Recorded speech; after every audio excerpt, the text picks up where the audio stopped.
Chapter 11. Let's Get Divorced. You are listening at novelfull.audio. Translator. Atlas Studios Editor. Atlas Studios. Ignoring Lucas's expression, Karen continued to berate. Do you know how miserable Cheyenne was after you abandoned her and left? She was humiliated and mocked by others because even her incompetent husband left her. She went to the office every day even when she was pregnant and spent all her time slogging her guts out. Later on, she was so angered to the point of going into premature labor. When Amelia was born, she was as tiny as a kitten, and her life was in danger. Old Master took over the company afterward, and he still hasn't returned it to us yet. Did you know about all of this? You ran away as you pleased, and now you want to come back. No way. You have nothing to your name now. What makes you have the cheek to stay? Karen was rattling on and on like a machine gun while pointing at Lucas. As her saliva splattered all over him, he felt extremely uncomfortable. Back then, he left with the intention to make a name for himself so that people would stop mocking Cheyenne for having a wastrel husband. However, he didn't know that she was already pregnant with his child at the time, and that she even went through a dangerous labor and painstakingly raised their daughter. Cheyenne covered her mouth as tears flowed down her eyes. The mere thought about the things that happened back then was agonizing for her. However, she clenched her jaw and stayed silent. She merely shivered a little as she tried to bear with it. A strong sense of guilt overwhelmed Lucas. He dropped to his knees and knelt in front of Cheyenne's parents. He, the god of war, the mighty and esteemed captain of Falcon Regiment, actually knelt on the ground. What are you doing? Karen was stunned as she moved her body on the chair uneasily. I've indeed let Cheyenne down over all these years. I failed to fulfill my duty as her husband, and it's only right that you're upset with me, Lucas said in a deep voice. The two of you raised Cheyenne painstakingly and let her marry me. You also went through great efforts to take care of Amelia. I will remember your kindness forever. I know it's useless to say anything now. But I hope that I can try my best to make it up to you guys, Cheyenne, and Amelia, so that they will no longer suffer in the future. Lucas bent forward, and his head hit the ground. Bang! There was a loud sound from the ground, which was evidence of how hard the hit was. What are you doing? Cheyenne yelled to stop him, anxious and exasperated. Why did he hit the ground so hard? What if he suffers brain damage? Lucas raised his red and swollen forehead and smiled at the beautiful lady squatting down beside him with a worried expression. He gazed at Cheyenne longingly, as though he wanted to keep her etched in his heart forever. When he was drugged and ended up becoming intimate with her back then, he pitied her for what happened and was stunned by her ravishing beauty. He also admired her virtuous nature. Her excellence made him develop an inferiority complex, as he was ashamed that he had nothing to his name. In the few years that he had spent in the campground, he would think of Cheyenne, and her face would appear in his mind whenever he was fighting a tough battle or was overwhelmed with fatigue. He would then grit his teeth and bear with it time and time again. She was Lucas's motivation and the person he unknowingly and deeply fell in love with. However, he decided to let her go if all he brought her was endless misery and pain. Deep love and complicated emotions surged in his eyes, but he simply gazed at her and said gently, "Let's get divorced." Cheyenne looked at him in disbelief. Immediately afterward, she slapped him hard on his face. Smack. You came back after so many years, and all you have to say is to ask me for a divorce. Yes, we didn't have any feelings for each other back then, so you could leave for so many years without hesitation. I can't blame you. I can only blame myself for my bad luck. But what about Amelia? Our daughter grew up without a father, and all the children at the kindergarten call her an illegitimate child every day, calling her names and saying that her father doesn't want her. She comes home crying all the time, and I coax her by telling her that her father is a hero who's busy all day and will be back soon. She finally got to see you, but what about you? You want to get a divorce? Sure, let's go ahead. Get lost. Scram as far as you can. Cheyenne finally cried out in pain and punched Lucas on his chest as she bawled her heart out, as if she was trying to vent all the grievances she had been holding in during the past few years. Lucas was greatly distressed. Without concern for anything else, he pulled the weeping Cheyenne into his arms. Although he had only ever shed blood and not tears, he was now teary-eyed. I'm sorry. I didn't mean to make you cry. I'm sorry. Lucas gently caressed Cheyenne's shuddering spine and promised, I won't leave. I'll treat you two very well from now on. No, although they had gotten a great shock when Lucas's head hit the ground, Cheyenne's parents were still glad to hear him initiate a divorce. That's more like it. How can a good for nothing be worthy of my daughter? However, they never expected their daughter to be the one to disagree to the divorce. Seeing that the two of them were hugging each other and seemed to be reconciling soon, Karen panicked and tried to push Cheyenne away. Are you a fool? Let him get lost. William pushed Lucas far away too. Get lost. Hurry up and get lost. You're not welcome in this house. Lucas sighed and had no choice but to leave first. Chapter 12. Stardust Corporation. You are listening at novelfull.audio. Translator. Atlas Studios Editor. Atlas Studios. However, Lucas was in a better mood now. He reckoned that Cheyenne probably didn't want to divorce him for the sake of their daughter. But no matter what the reason might be, it was fine as long as she still wanted to stay with him. He had long made up his mind and intended to make it up to them in double in the future, in hopes that he would really win her heart over time. After Lucas left the Carters' home, Jordan, who had been waiting outside for a long time, caught up with him. Lucas, those items given to the Carters were prepared with the help of Ethan Sawyer, the wealthiest man in Orange County. There's also a letter for you.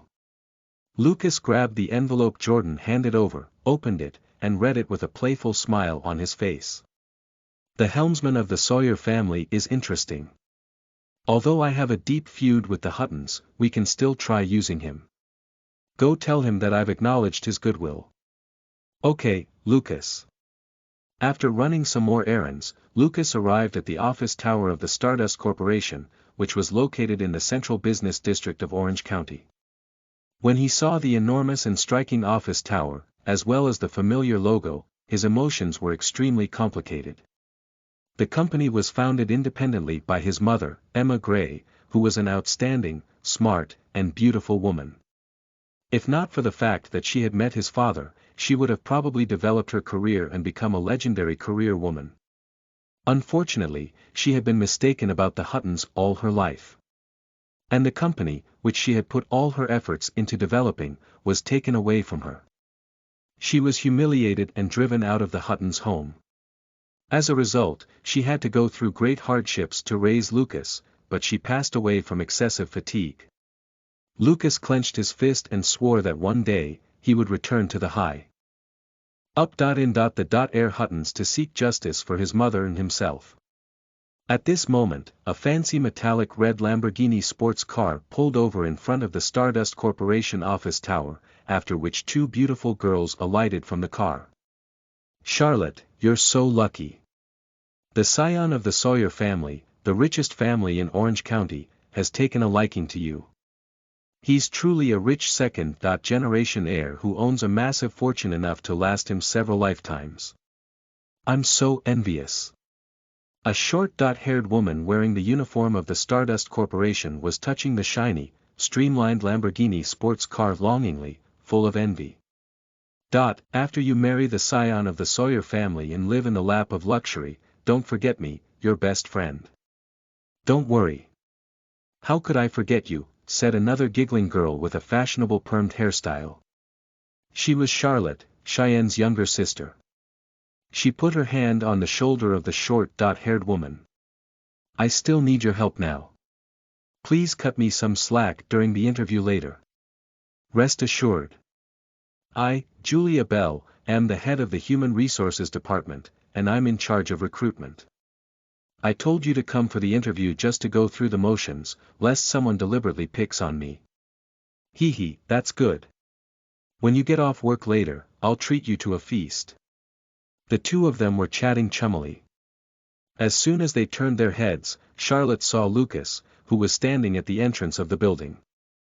What are you doing here? Her face immediately turned sullen, and she charged toward Lucas furiously and questioned, Hey, you good for nothing, are you tailing me? Tell me, what are your intentions? Lucas was in a foul mood when he saw her getting out of the Lamborghini he had specially given to Cheyenne. He hadn't forgotten the dirty looks the detestable people of the Carter family gave him just now. Ha, is she showing off the gift from me to me? Is there something wrong with you? Lucas questioned hostilely. You. As the younger sister of Cheyenne, who was known as the greatest beauty of Orange County, Charlotte was a self-proclaimed beauty as well. She was popular and often flattered by many. She had never been insulted right in her face before, so she turned beet red in anger. Charlotte, who is this? Julia asked while walking over and sizing up Lucas curiously. This man is quite good-looking, and he's about 1.85 meters tall. However, his clothes seem very simple, and his outfit is probably worth less than $30. Charlotte glanced disdainfully at Lucas. He's the good for nothing who married my sister. A few years ago, he stole $50,000 from my father, yet he still has the cheek to come back. He even made a huge scene at our home just now. He humiliated Seth Miller and made my sister so angry that she cried. Julia's eyes suddenly opened wide in surprise. Charlotte's sister, Cheyenne, was involved in a huge scandal back then, and almost everyone knew about it. Although several years had passed, some people would still talk about it. Julia's parents often said to her, Why do you girls try to be so capable? Look at Cheyenne. So what if she became a CEO? Her reputation got ruined in the end, and she was even tossed aside and abandoned by her wastrel husband. Therefore, Julia had always imagined Cheyenne's loser husband to be lewd, sleazy, lazy, stupid, and ugly. She didn't expect him to be so handsome in person. But so what if he's good-looking? He's useless and incompetent, a total scumbag. Julia tried to bear with the contempt in her heart and forced herself to smile politely. Excuse me. I'm sorry, but irrelevant personnel are prohibited from loitering at the entrance of the Stardust Corporation's office. Please leave. Lucas glanced at her and simply strode into the lobby. He couldn't be bothered to say anything to her. Hold it. Julia hurriedly scurried forward to stop him, feeling a little furious. Don't you understand what I said? Don't go farther inside. Our company won't receive someone like you. Chapter 13. The Chairman's Arrival. You are listening at novelfull.audio. Translator. Atlas Studios Editor. Atlas Studios. She's really using a made-up directive to order people around. Lucas glanced at Julia coldly, causing her to freeze in fear and then take a few steps back after being frightened by his gaze. How dare you scare her? Seeing Julia being intimidated, Charlotte got angrier. Julia, get security to drive him away. A short distance away, a security officer immediately walked over when he noticed the dispute. What's wrong? Julia pointed at Lucas. This man here has committed theft in the past, and he's now trying to barge into our company. I hope the security department will fulfill its duties. Otherwise, don't blame me for docking your salary.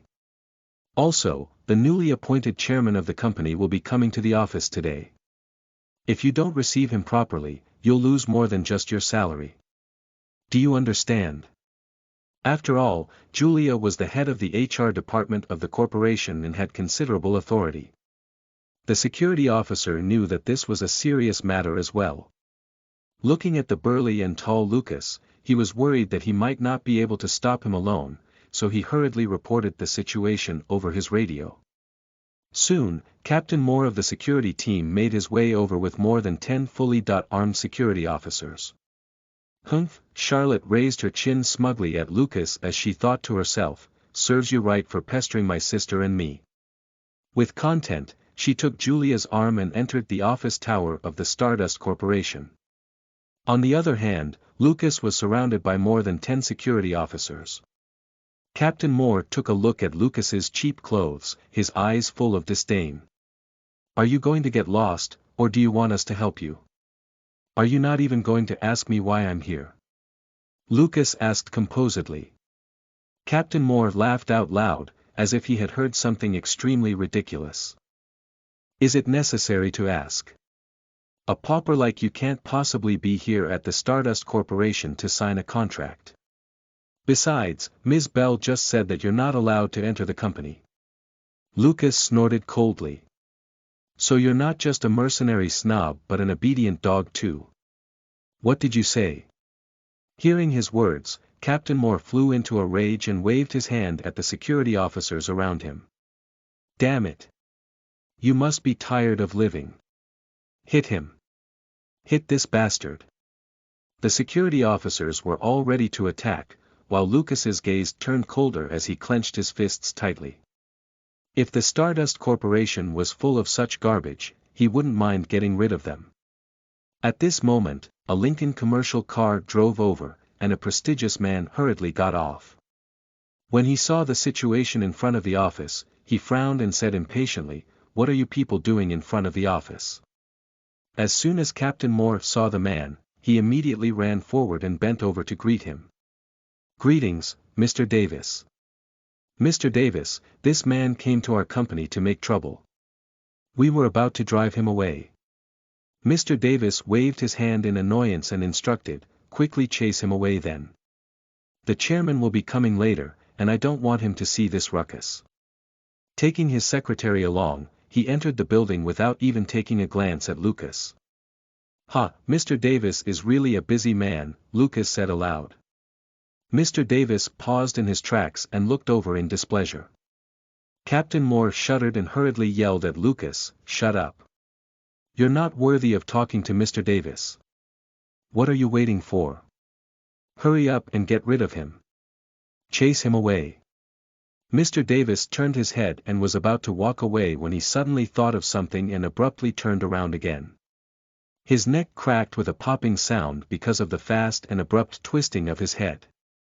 But at this moment, Mr. Davis could no longer worry so much. He scurried toward Lucas and bent over respectfully with some fear. "Chairman, you're here." "What?" Captain Moore instantly froze while the other security officers, who were surrounding Lucas and about to get physical with him, were dumbfounded too. They almost dared not to believe their ears. This person is the newly appointed chairman. However, when they saw how respectful the general manager, Mr. Davis, was to him, they had no choice but to believe it. Oh no! This was what everyone thought in their hearts, especially Captain Moore, who was full of so much regret that he wished he could cut his tongue off. He had just told the chairman to get lost and even instructed his subordinates to throw him out. Oh dear, would it help if he scrammed now? With a look of dismay, Captain Moore exclaimed, "Chairman, I'm so sorry. I failed to recognize you. I was being too much of a snob and had my nose in the air. Please don't hold it against me and forgive me." Mr. Davis glowered at him with resentment. If not for the nonsense Captain Moore spouted, he wouldn't have almost missed Lucas and left a bad first impression on him. Lucas said coldly, "Mr. Davis, I know you're very busy every day, but you ought to supervise the matters of the company where necessary." Mr. Davis wiped off the cold sweat on his forehead. "Yes, I understand. I will fire him right away and educate the other departments." Lucas nodded and stopped paying attention to Captain Moore, who was begging for mercy. It was not that he wanted to be calculative with a security officer. But because the Stardust Corporation was a precious asset left behind by his mother, he did not want it to be tainted by those disdainful things. The two approached the building one after the other. Mr. Davis was very attentive along the way as he hurriedly pressed the buttons of the elevator while giving Lucas a general overview of the company's various departments, attracting the attention of countless veteran employees along the way. Seeing how enthusiastic and kind the general manager, Flynn Davis, was, they reckoned that Lucas must be the newly appointed chairman. Unfortunately, the two of them were walking very quickly, and no one could get a clear glimpse of Lucas's face. "Ah, I wonder what that new chairman looks like." Craning their necks, Charlotte and Julia sighed, finding it a shame that they didn't manage to see him clearly. Chapter 14. Sparing his lowly life. You are listening at novelfull.audio. Translator. Atlas Studios Editor. Atlas Studios. In the blink of an eye, they reached the chairman's office on the top floor of the office tower. Flynn Davis wiped the sofa with his sleeve, which the janitor had already cleaned, and respectfully asked Lucas to take a seat. He then made a cup of tea and served it to him. "I don't know what kind of tea you like to drink. This is premium quality Dragon Well tea. If you'd like to have something else, I will have someone prepare it immediately." Lucas stopped him and stared at him with a mirthless smile. Soon, Davis could no longer laugh, as he felt extremely stressed by Lucas's gaze. Sweat began to seep out of his chubby face, droplet after droplet. He wanted to find a subject to talk about on several instances, but he faltered when he saw the intimidating gaze in Lucas's eyes. As time passed, he became even more uneasy. Smack! Lucas threw a folder of documents onto the table, making a sound that gave Davis an enormous shock and almost caused him to spring up from his seat even though it wasn't loud. Lucas angled his chin at documents. "Mr. Davis, take a look at it yourself." Davis carefully opened the documents and looked at the first two sentences, after which his face turned pale, and he started shuddering. "Read it out loud," Lucas ordered calmly. Davis stammered while sweating profusely and shivering continuously. The content of the documents was outrageous. How could he read it aloud? "You refuse to read it, right? I'll read it for you." Lucas began reading out loud every single word on the document smoothly, as if he had already memorized it like the back of his hand. July 2018. A materials fund embezzlement of $200,000 in cooperation with the Haynes Group. October 2018. Accepted bribes from Jocelyn Building Materials, procured a batch of inferior building materials at a high price, and subsequently paid compensation due to quality problems, causing the company to incur losses of more than $1 million. March 2019. Unable to tolerate it any longer, Davis's knees went weak, and he fell onto the ground with a loud thud. While he knelt on the ground, his face turned as pale as a sheet of paper. He didn't expect the young chairman to have gotten a hold of so much incriminating evidence against him as soon as he joined. There were also many pieces of evidence that he had destroyed. He didn't know where Lucas had obtained them from. If Lucas wanted to sue him, he would probably have all his assets seized and get thrown behind bars. "It was all because of a moment of folly that I made such a huge mistake. Chairman, please spare me this time and give me a chance. In the future, I will definitely change my ways and try to recover the losses. I'll also increase the company's value." "Lucas, should we get rid of him?"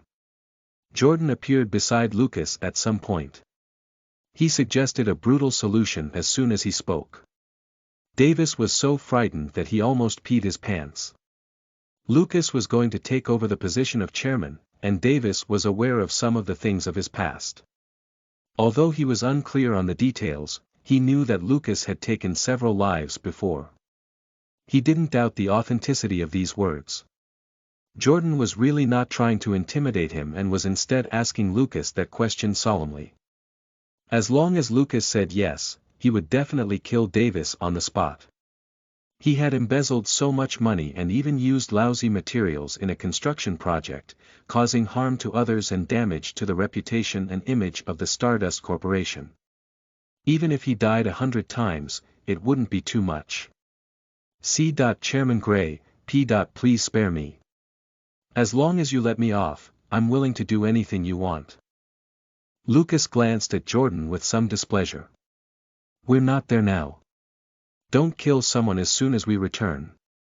Davis heaved a sigh of relief after hearing this, but he soon heard Lucas's indifferent voice above his head.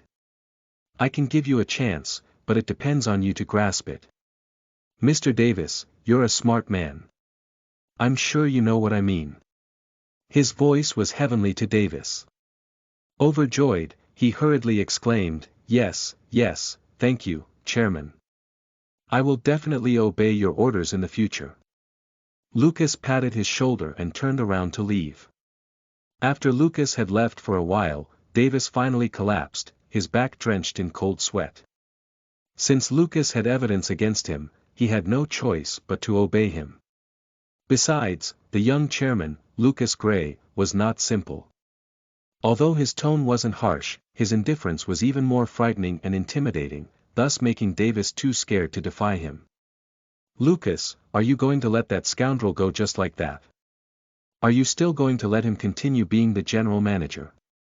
Walking out of the Stardust Corporation office building, Jordan was still full of regret. No hurry.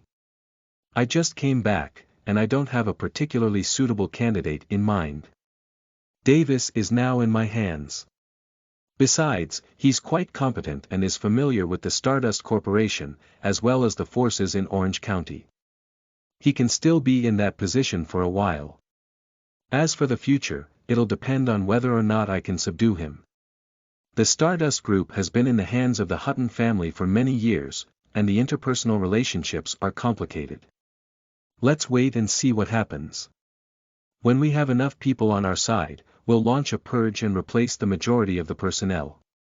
Okay, Lucas. I really hope to see that day soon. Jordan rubbed his fists in anticipation.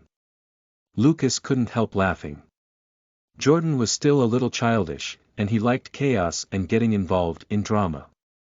If you stick around with me, you'll have fewer opportunities to display your talent. You. No, Lucas. I know what you want to say. I've already said this before when I decided to leave Calico and follow you to Orange County. I'm not interested in building a career or empire. I just want to follow you around. Don't think of chasing me back, Jordan frantically said. Lucas nodded without saying anything else. In that case, you should run around more in Orange County and find out more information for me. Especially. Lucas's face was completely sullen, and there seemed to be a storm brewing in his eyes. The person who set me and Cheyenne up 6 years ago. Chapter 15. Shocking reward. You are listening at novelfull.audio. Translator. Atlas Studios Editor. Atlas Studios. The following day, Cheyenne went to work at the Brilliance Corporation, dressed neatly in a smart attire as usual. As soon as she entered the office, all eyes were cast on her, be it directly or subtly. Ever since that incident happened, she was reduced from the chairman to a low-level manager. Thus, there were often strange gazes directed at her. However, there were more people staring at her today. Cheyenne was well aware of the reason. She reckoned that the commotion at the Carter residence yesterday had already spread like wildfire because of her blabbermouth relatives. As she expected, when she entered the conference room, she was greeted with a sarcastic remark. Cheyenne, I heard that your useless live-in husband has returned. Why are you here at the office instead of serving him at home today?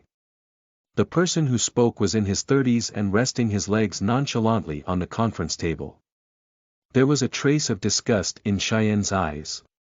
He was her cousin, Bryce Carter, and a few years older than her. He was incompetent yet arrogant and haughty. Since her family took the Brilliance Corporation away from her, they appointed Bryce as the deputy general manager, thus giving him the chance to suppress her. Thereafter, he was extremely complacent and would mock her sarcastically or show off to her whenever he saw her. Seeing that Cheyenne was ignoring him with an aloof expression, Bryce became more aggressive. I really take my hat off to you for being so thick-skinned. You did such a disgusting thing and got berated by everyone, but you still have the cheek to come to the office every day. We're ashamed and embarrassed for you. Oh, you also gave birth to a bastard. TSK, tisk. Shut up.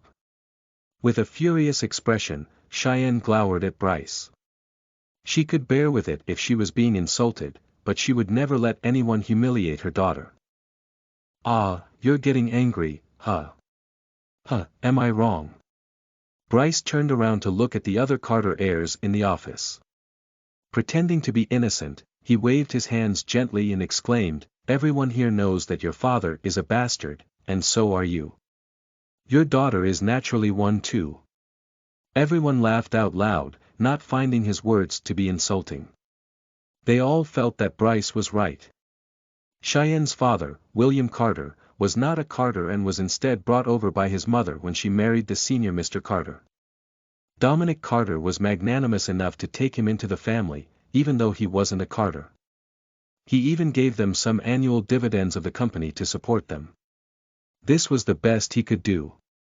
Cheyenne was raised because the Carters took pity on her family. Thus, they felt that there was nothing wrong with scolding her. Overwhelmed with fury, Cheyenne shivered.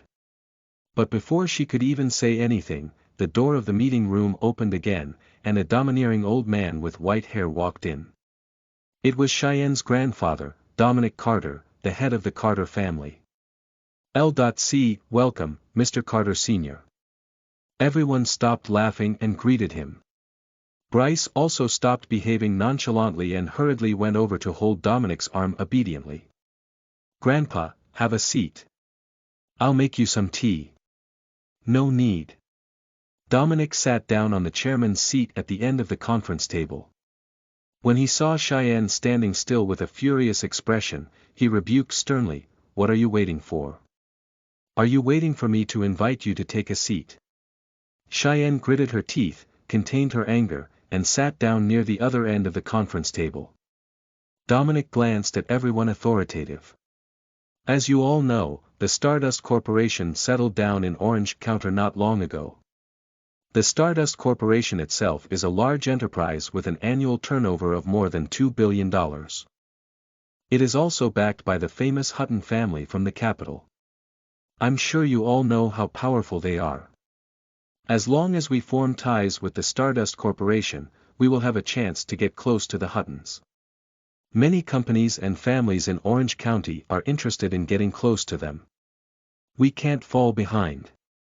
In short, the Carter family's most important task now is to try to get the opportunity to cooperate with the Stardust Corporation." All of them looked happy. But when they thought of the Stardust Group's haughtiness, they didn't feel confident enough. However, the Carter family isn't considered elite in Orange County. Are we going to be worthy of the Stardust Corporation? We want to do it too, but it's really difficult. Dominic slammed his hand on the table and barked, "I will make things clear now. I will hand over the Brilliance Corporation to anyone who manages to clinch a cooperation agreement with the Stardust Corporation." Everyone got into an uproar upon hearing these words. The Brilliance Corporation was the largest and best developed company among all the enterprises belonging to the Carters. Ever since it was taken over from Cheyenne a few years ago, many Carters had been eyeing the Brilliance Corporation. As long as they had a position in the company, their year-end dividends would surge. However, they knew that they could forget about being the general manager because they knew that that position was meant for the scion, Bryce. However, Dominic was now willing to offer the Brilliance Corporation in exchange for a cooperation agreement with the Stardust Corporation. He was clearly going to invest a lot of capital. All of a sudden, everyone's eyes reddened. They were eager to go to the Stardust Corporation to try their luck and see if they would be lucky enough. Cheyenne clenched her fists tightly and clenched her jaw. Chapter 16. Forcing her to remarry. You are listening at novelfull.audio. Translator. Atlas Studios Editor. Atlas Studios. Cheyenne had put her heart and soul into running and establishing the Brilliance Corporation. More than 6 years ago, her family used the excuse of her pregnancy and ailing health to snatch the Brilliance Corporation away from her. Ever since then, they never returned it to her. She couldn't let go of the business she had built and return to work for the Brilliance Corporation when Amelia was 1 year old. However, despite years of hard work, she was only given a low-level manager post. Now that Dominic had offered the Brilliance Corporation as a reward, she was obviously upset. But to her, this was also an opportunity for her to snatch the Brilliance Corporation back rightfully. Bryce stood up and said to Dominic, "Grandpa, I think reaching a cooperation agreement with the Stardust Corporation is not impossible, even though it might be difficult." "Oh. Continue." Dominic was rather kind toward this grandson of his, whom he valued greatly. Bryce smiled. "Actually, I've already made a lot of preparations long before this. I've been going around making connections. Although there isn't a clear answer yet, I believe there will be soon. However, there are some key people whom we have to give expensive gifts to, so go to the finance department to withdraw $500,000 for preliminary funding later." Dominic waved his hand nonchalantly. Bryce was overjoyed and thanked him profusely. Cheyenne sneered in her heart. Her cousin had always been incompetent and boastful, so she knew that it was more likely for him to squander the money on having a good time with his friends, who were bad influences. However, I'm afraid that this alone is not enough to establish a cooperation agreement with them. As far as I know, there are countless people who want to get close to the Stardust Corporation in Orange County. There are at least 100 families and businesses that can offer a few million. We're just one of them, so why should the Stardust Corporation choose us? Dominic stroked his beard and nodded. "Continue, Bruce." "Therefore, I propose we find a family that is of comparable status or slightly better than ours and join forces with them. In this way, the chances of success will definitely increase greatly.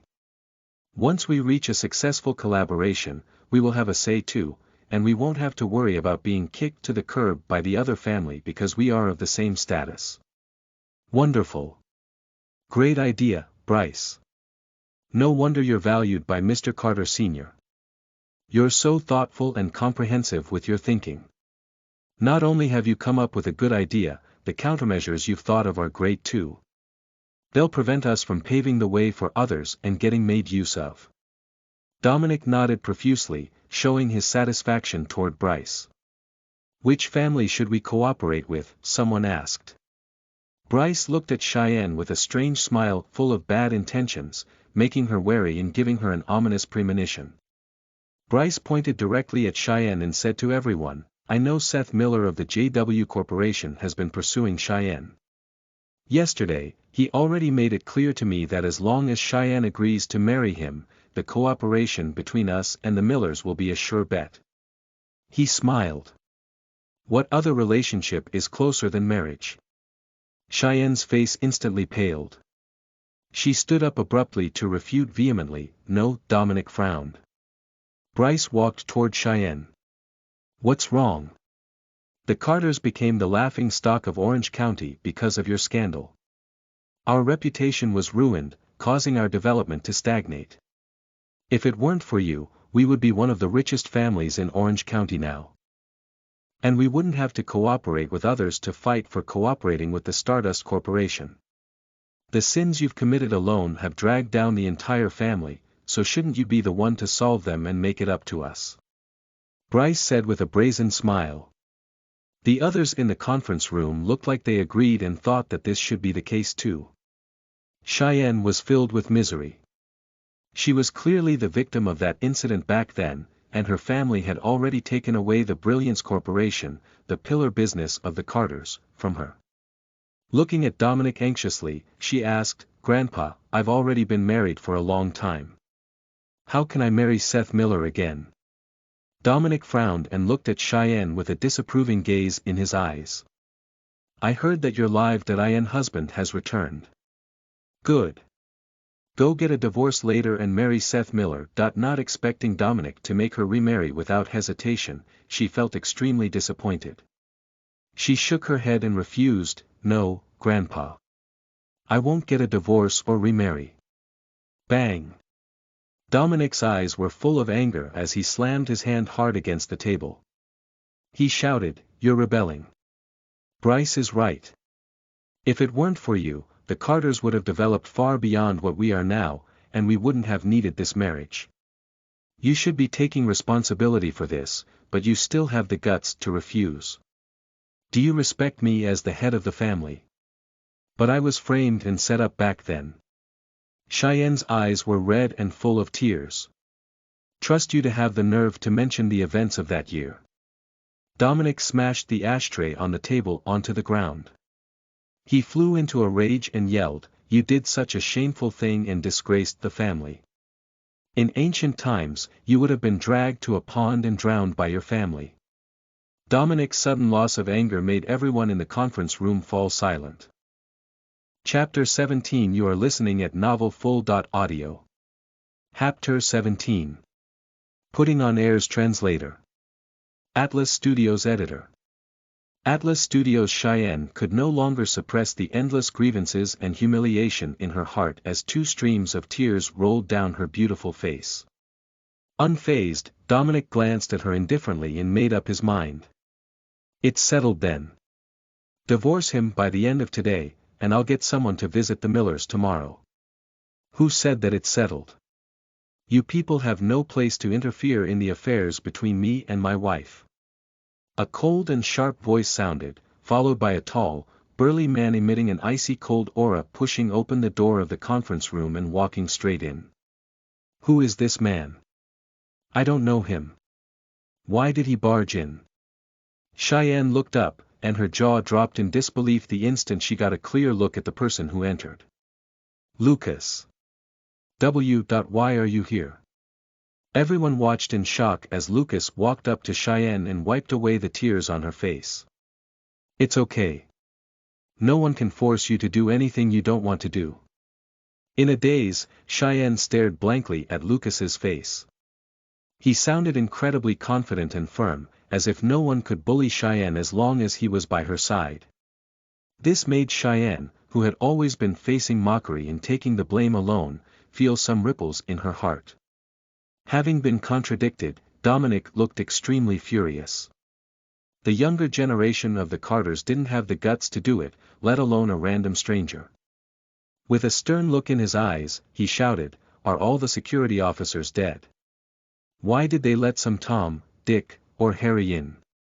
Hurry up and get this person out of here."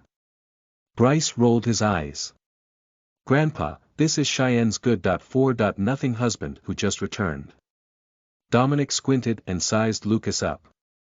He had a vague memory of Lucas, who used to be penniless. In his opinion, Lucas still seemed as poor as ever, even though many years had passed. Just like before, he still didn't have a decent piece of clothing. Disapproving of the fact that Lucas only had eyes for Cheyenne and had been ignoring him, the esteemed patriarch of the Carter family, as soon as he entered, Dominic thought, "What a scoundrel indeed. He's so ill-mannered." He looked at the two of them with growing displeasure in his eyes. Seeing the anger on his grandfather's face, Bryce hurriedly took the chance to rub it in. "Cheyenne, you ignored Grandpa's words and even instigated your loser husband to barge into the conference room as and when he pleases. He even openly defied Grandpa's decision. If you have something against us, just say so. You don't have to get up to these tricks." Bryce was generally incompetent, but he was an expert at sowing discord. Cheyenne hurriedly explained, "Grandpa, I really didn't know he would come." She turned her head to look at Lucas and barked furiously, "Who told you to come here? Hurry up and leave."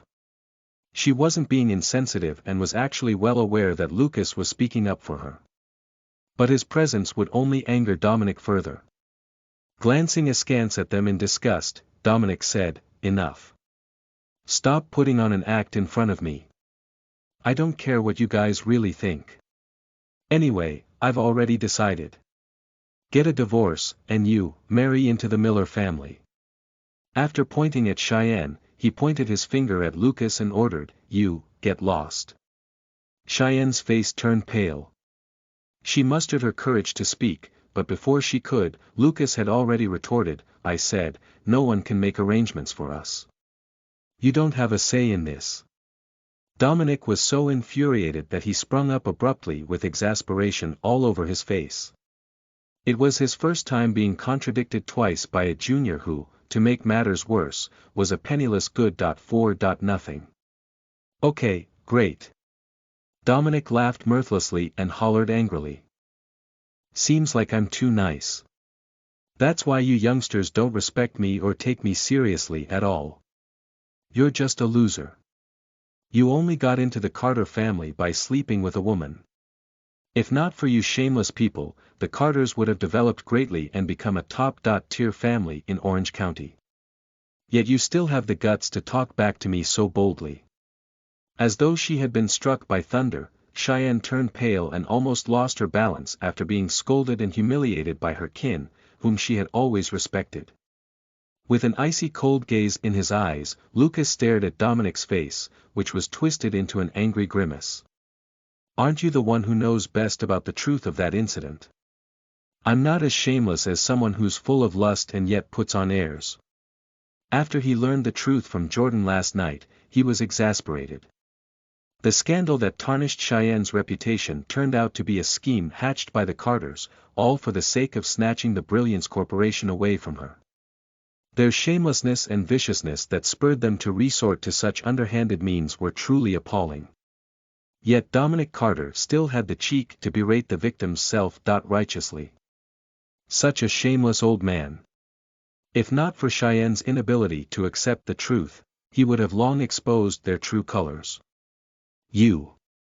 Dominic pointed at Lucas, his fingers trembling violently due to his extreme anger and the shock of having his secret exposed. A moment later, he fell backward. Grandpa. Overwhelmed with shock, Cheyenne frantically wanted to dash over, only to be pushed away forcefully by Bryce. Get out of the way.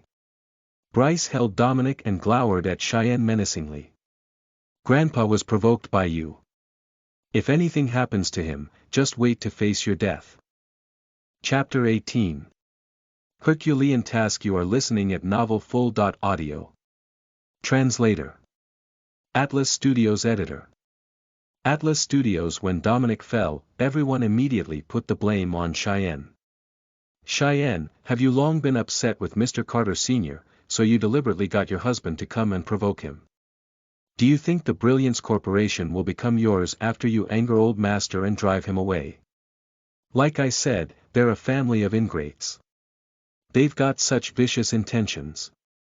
The numerous scoldings were like daggers stabbing into Cheyenne's heart. She had given so much to the family in the past, only to receive such criticism now. Dominic took 2 sips of water and got a grip on himself before glaring at Cheyenne, his eyes full of disgust. No matter what, you are largely responsible for the state that the Carters are in today. We must clinch a cooperation agreement with the Stardust Corporation. You either marry Seth Miller and let us join forces with his family, or go and settle the cooperation agreement with Stardust Corporation yourself. Otherwise, you'll no longer have a place in the Carter family. Cheyenne had a bitter look of dismay on her face. Bryce had asked for $500,000 for operational funds and had even proposed that she get married to Seth Miller in order to make his plan somewhat feasible. How could she clinch the cooperation agreement all by herself? Okay, we'll go and get the cooperation agreement settled. Mr. Carter, I hope you will keep to your word, Lucas suddenly said. Everyone looked at Lucas like he was a lunatic. Does this good-for-nothing not understand how difficult it will be to clinch a cooperation agreement with the Stardust Corporation? Wait. Cheyenne was about to speak when Bryce quickly interrupted her. Your loser husband promised it himself, so don't blame us for forcing you. Bryce grinned smugly and looked at Dominic. Right, Grandpa. Good. Since you took it on yourselves, don't blame me for being merciless if you fail to complete the task. You have 2 days to get the contract signed. If you fail, you and your family can scram. Everyone looked at them gloatingly, and they immediately started mocking them as soon as Dominic left. How ignorant. If it's that easy to clinch a cooperation agreement with the Stardust Corporation, I would have become the general manager a long time ago. Ha, Some people just don't have any self-awareness. I'm afraid they won't even be able to enter the Stardust Corporation office. You only have 2 days. I think you'd better not go to such lengths. I suggest you go home, pack up, and get ready to get lost. Bryce's face was full of smugness as he left with a bunch of people behind him. Why did you agree? As soon as Lucas lowered his head, he was greeted with Cheyenne's furious little face. I'm actually. Just as Lucas was about to speak, she gave him a hard and loud slap on his face. It's all your fault. Why did you agree? After slapping Lucas, Cheyenne broke down and burst into tears. The anger in Lucas's chest suddenly vanished amid her tears. Do you know how difficult this task is? Do you know that they can't wait for me to fail to secure a contract and then drive me away? Cheyenne was crying with immense despair and misery. Looking at her, Lucas was heartbroken and distressed. He said softly, "Don't worry. I'll help you." Cheyenne suddenly raised her head and stared at him with bloodshot eyes. How are you going to help me? Do you know people at the Stardust Corporation? Do you know how to build connections and sign contracts? You don't know anything. How can you help me? She pushed Lucas away and left staggeringly. Lucas followed her quietly until he saw that she had safely returned to the Carter residence before leaving bitterly. As soon as Cheyenne entered, Karen approached her. I heard that good. Nothing made a scene at the office today. What happened? Did he cause any trouble? Why didn't you keep an eye on him? Who is he to enter the Carter family? Cheyenne waved her hand in fatigue. I'm exhausted, Mother. Stop asking. Ha. You're so half-hearted when you answer my questions. You think you're so good now, huh? Cheyenne was extremely annoyed and frustrated. Her grandfather said that she had to clinch a contract within 2 days. She was now pressed for time to complete this task that was almost impossible to complete. She was so troubled that she felt that her head was about to explode. If she didn't sign a contract in 2 days, her family would be kicked out of the Carter family. If her mother found out, she would definitely kick up a big fuss. I still have something to do.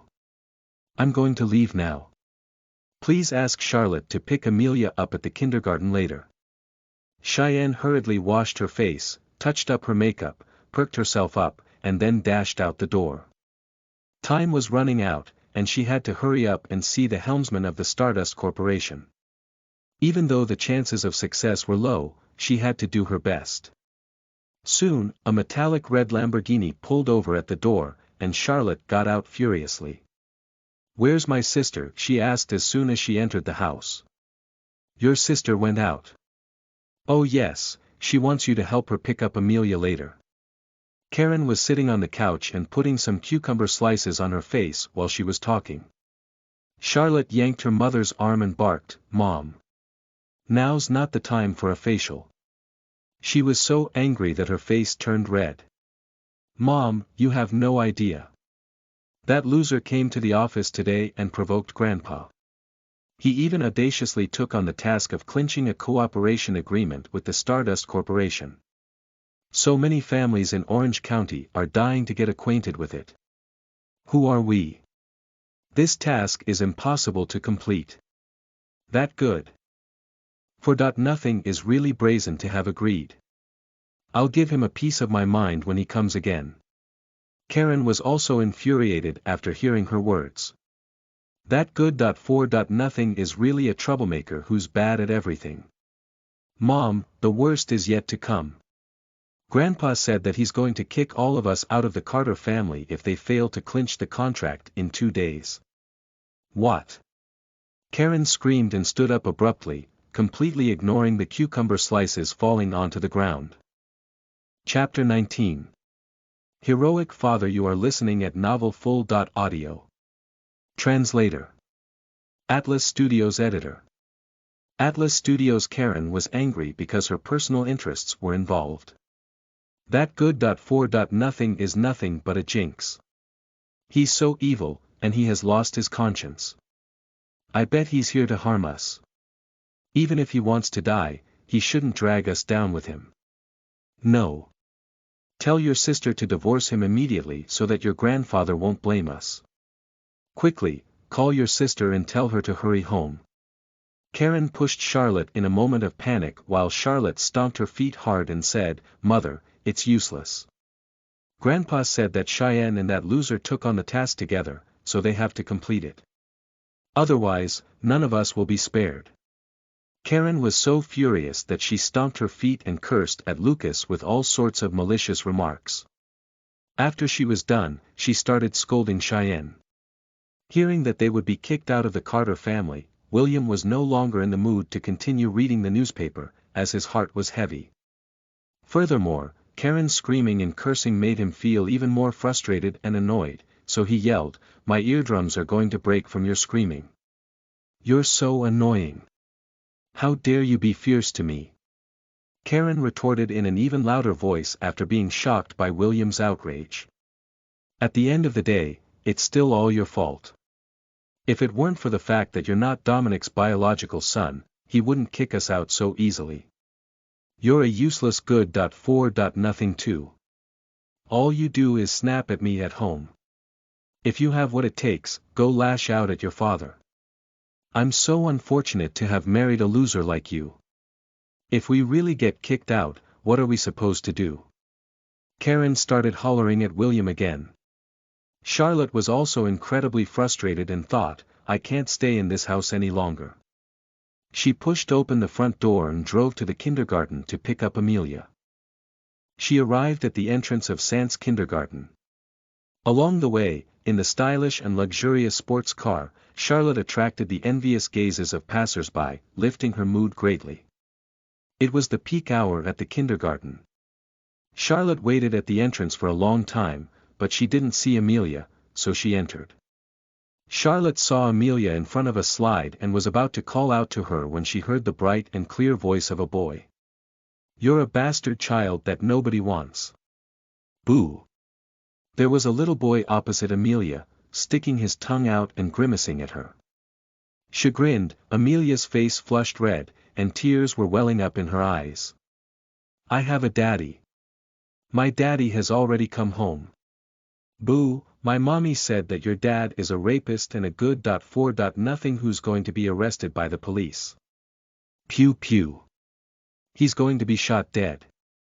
You're a little rapist, so you also have to be shot." "Pew pew." The little boy stretched out his index finger and made a gun sign before rushing forward to poke Amelia. "Stop it!" Charlotte yelled as she frantically rushed over and pulled Amelia behind her.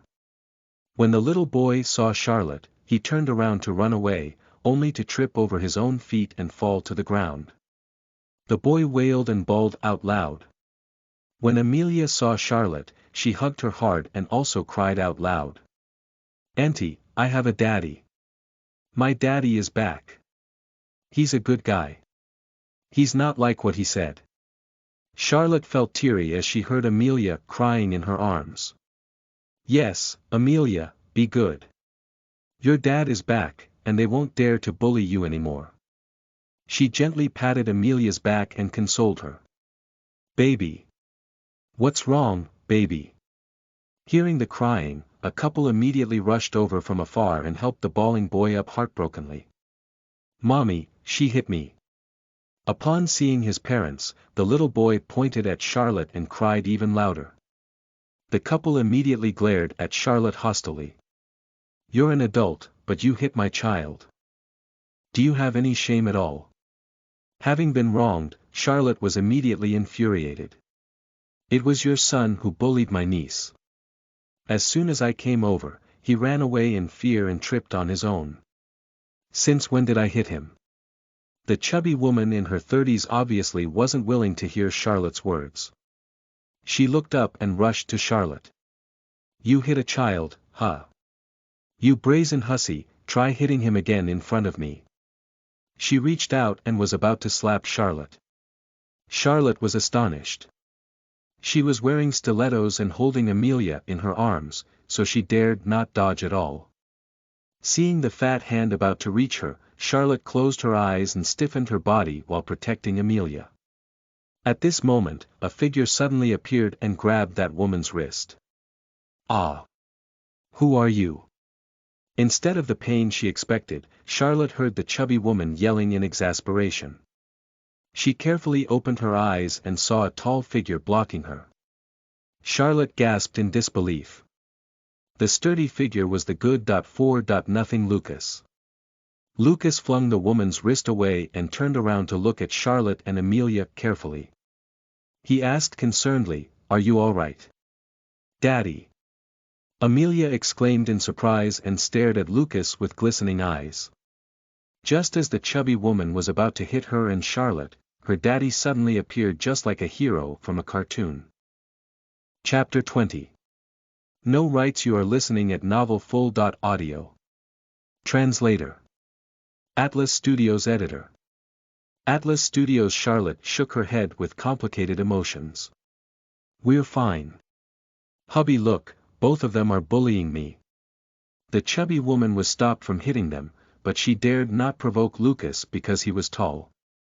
So she had no choice but to turn to her husband for help. In the end, she turned around, only to find that her husband was gawking at the youthful and beautiful Charlotte without blinking, making her even more infuriated. "Vixen! Stop going around seducing men." She pinched her husband's shoulder and twisted it forcefully. "You're still ogling her, huh? Your wife is being bullied. Are you still a man?" The bespectacled man finally snapped back to his senses.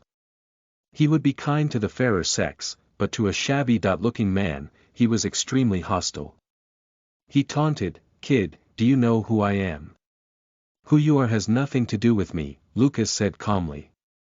He took Charlotte and Amelia along and was all ready to leave, but the bespectacled man dashed forward to stop them. "You want to leave after hitting my wife and child? It's not that easy." "Daddy, we didn't hit that fatty. He tried to hit me but ran away as soon as Auntie came. Then he tripped himself and fell down." Amelia hurriedly told her dad what happened. "That fat woman blamed Auntie as soon as she came, and now this man is saying that we hit his son. We didn't do that." "What do you know?" "Shut up." The bespectacled man glowered at Amelia menacingly. Lucas's gaze instantly turned cold. How dare he intimidate my precious daughter in front of me? He has a death wish. Perhaps because Lucas's gaze was too terrifying, the bespectacled man was a little startled and frightened. But he wasn't willing to show his weakness, so he reached out to shove Lucas. "What are you looking at? Do you dare to hit me?" Before he could finish speaking, Lucas kicked him. "Ah!" The bespectacled man shrieked and was kicked 7 meters away before stopping when he slammed into a toy house and made it collapse. All of a sudden, everyone present was stunned. After being shocked, the chubby woman screamed and ran over on her high heels. Hubby, are you okay?" The bespectacled man began struggling to get up on his feet. He felt the excruciating pain in his chest, but he realized that the other parts of his body were fine. He almost thought that he was going to die. Actually, this was the result of Lucas's mercy.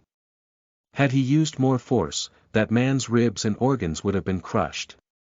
He just wanted to teach this person who insulted his daughter a lesson, not kill him. However, the bespectacled man was clueless. After getting up, he glared at Lucas and exclaimed, "Damn it. Kid, just you wait. I'll kill you." He pulled out his cell phone and started shouting. Seeing that things were going to go awry, the kindergarten principal hurriedly tried to mediate things. "Ah, this is just a misunderstanding. If things blow up, it's not going to benefit anyone." After shouting something over the phone, the bespectacled man spat arrogantly and taunted, "If you dare to hit me, you have to pay the price. Do you think we're pushovers?" Seeing that there was no way to settle the issue, Lucas said to Charlotte, "Take Amelia away." "Daddy." Amelia looked at Lucas uneasily and clutched his sleeve. Lucas looked at his daughter with a gentle smile and stroked her playful pigtails before saying reassuringly, "It'll be all right. Follow your aunt home. I'll be right back." Although Amelia was reluctant, she nodded obediently when she saw the gentle gaze in Lucas's eyes. After some hesitation, Charlotte said something unexpected that she had never said before. "Be careful." However, as soon as she took 2 steps away with Amelia in her arms, the chubby woman stopped her. "Ha, don't you think of leaving. None of you can escape." Lucas's face turned gloomy. He never intended to hit a woman, but if she hurt Amelia while stopping them, he definitely wouldn't let her off the hook. At this moment, several Volkswagen Golfs sped by, almost hitting the large crowd of people in front of the kindergarten to pick up their children. Amid the complaints, more than 10 men with tattooed arms opened car doors and dashed into the kindergarten menacingly. "Boss, we're here. Where's that foolish bastard?" As soon as James Wilson saw the people that he had called arrive, he immediately pointed at Lucas and roared, "It's this bastard. Damn it. How dare he touch me? Beat him." More than 10 people immediately stared at Lucas. The bald man, who was the leader, sized Lucas up and laughed disdainfully. "With his size, I can beat 10 of him with no issue. How cocky of you to hit the boss." With ferocious expressions, the group of people surrounded Lucas. "Daddy! Daddy! Ah!" Watching the terrifying men surround Lucas, Amelia was so frightened that she burst into tears. Charlotte hugged Amelia, her face turning pale in fear too. There was a cold and hostile gaze in Lucas's eyes, making the people surrounding him stop in their tracks, as they suddenly felt a strong sense of extreme danger. Just as Lucas was about to lose his temper, Jordan suddenly appeared to block him. "Lucas, take the kid away. Leave this to me." When Wilson saw that Lucas also had someone to back him up, he burst into laughter. "What can one person do?" His face twitched, and his smile became even more menacing. "My wife said that none of you are allowed to leave." Jordan spat out the gum in his mouth. "You incompetent nobodies aren't worthy of getting hit by Lucas.